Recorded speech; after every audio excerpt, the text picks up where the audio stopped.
But there are some situations where your ear may not be able to hear the correct verb ending, so let's take a look at those. One of those situations that can be tricky is when there are extra words that come between the subject and the verb. So when that happens, you've got your subject over here earlier in the sentence and your verb is way over here, your ear gets confused by the time it gets to the verb and sometimes has trouble hearing what the correct verb ending should be. So the solution is just to ignore the words that come between the subject and the verb. Make sure your subject agrees with your verb. The function of these metal racks remain or remains a mystery to me. Well, first of all, the subject of this sentence is function, because of these metal racks is a prepositional phrase. We know the subject of a sentence cannot be in a prepositional phrase.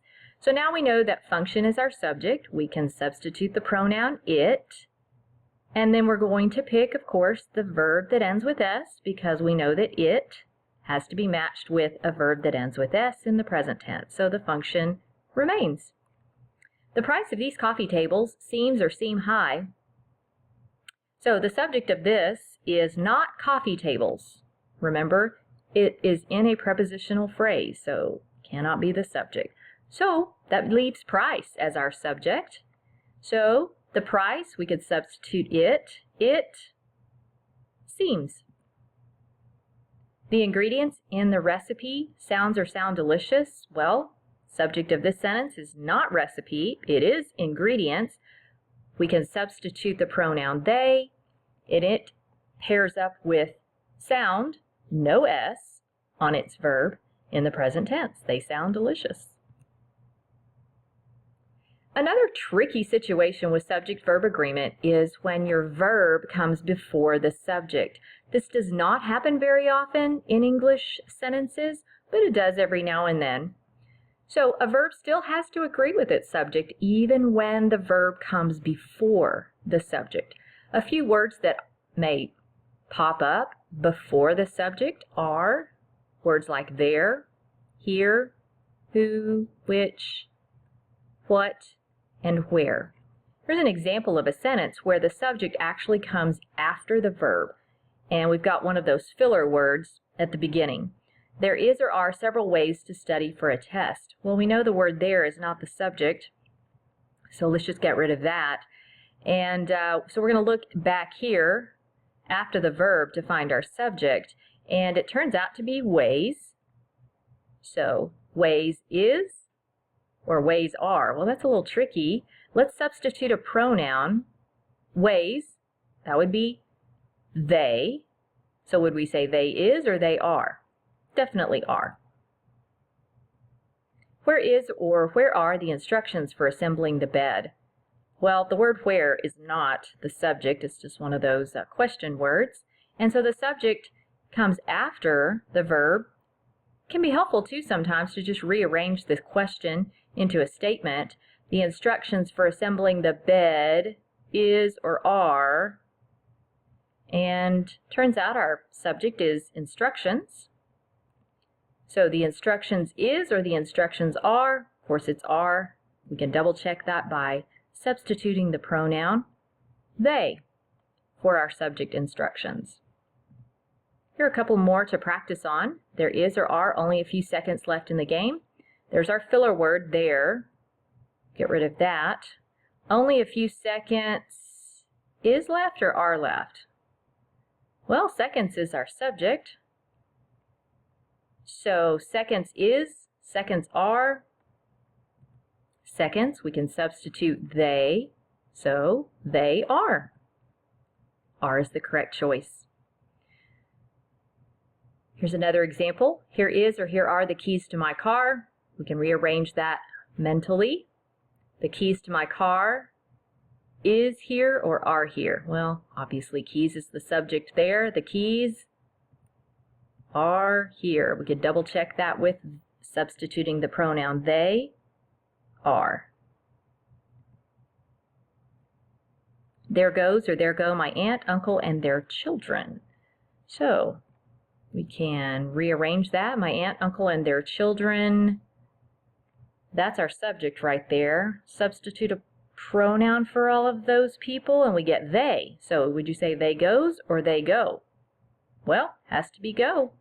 Can't put it with a verb that ends with S or ES, so it has to be go.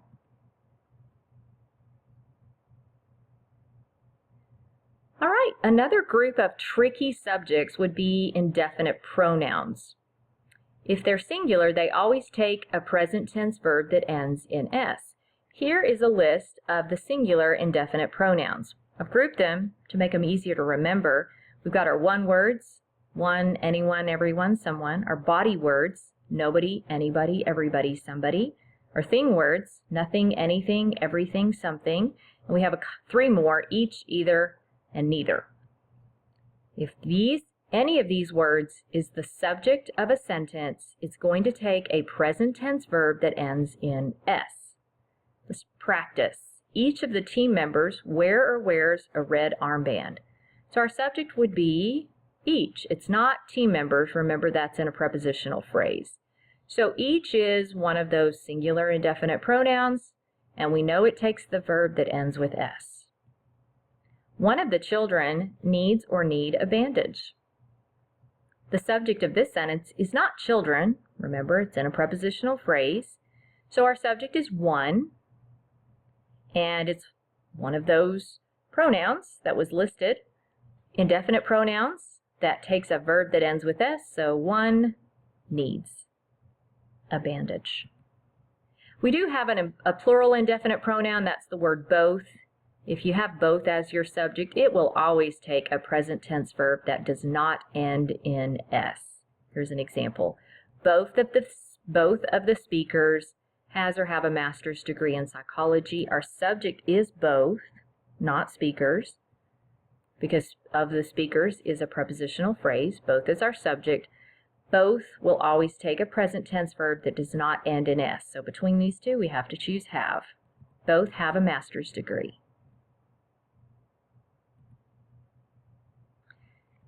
Let's talk about compound subjects. Also a little bit tricky. Subjects joined by and generally take a present tense verb that does not end in S. Here is an example. The teacher and her aide. Here is our subject, teacher and aide. When you see an and, just think of a plus sign there. And that's always plural. You're going to substitute the pronoun they for the teacher and her aide. So they grade all of the exams. We have to choose the verb that does not end with S. Substituting the pronoun they always makes it easier to figure out. Compound subjects. Other compound subjects can be joined by or, either or, neither nor, or not only but also. And in a situation like this where you have an or a nor, or a but also in your subject, make the verb agree with the subject closer to the verb. Look at this example here. Similar sentence, but instead of an and, we have an or. So we don't worry about the teacher, whatever comes in front of this or, we just ignore that. We just focus on the part of the subject that is closest to the verb. In this case, that's going to be aide. So her aide, she or he, grades all of the exams. Not only the cats, but also the dog is or are responsible for the mess. Here's a not only, but also combination in our subject here. So when we have that set up, we ignore the part of the subject that's closest, that's furthest away from the verb. We focus on the part of the subject that is closest to the verb, make the verb agree with that subject. So in this case, it's just that dog. So the dog is responsible for the mess. Neither the students nor the teacher is or are willing to stay after school for the meeting. Here we have a neither nor set up in our subject. So let's get rid of the first part and just focus on the part of the subject that is closer to the verb. The teacher is. He is or she is willing to stay after school. And one last situation with subject-verb agreement. When you have who, which, or that used as the subject, then the verb agrees with the word preceding who, which, or that because they're relative pronouns. So it's a little hard to understand, but let's take a look at an example and it becomes immediately clear what's going on. Gary is one of those people who is or are very private. So would you say who is very private or who are very private? Well, it's a little tricky because you're thinking, well, I don't know if who is he or she or if it's a they. So we have to determine who refers to another word, and it's the word that comes right before it, this noun. So people is actually what the who refers to, so people becomes our subject. Would you say people is or people are private? Obviously are. So that's an easy choice there. So just look for when you have a who, a which, or a that you need to find a verb for, check to see what that word refers to. Now, here's a different way of stating that sentence. Gary is a person who is or are very private. The who is now referring back to person, a he or a she. So would you say he is or he are? Definitely is. So a person who is very private. All right, quick look at subject-verb agreement. Good luck.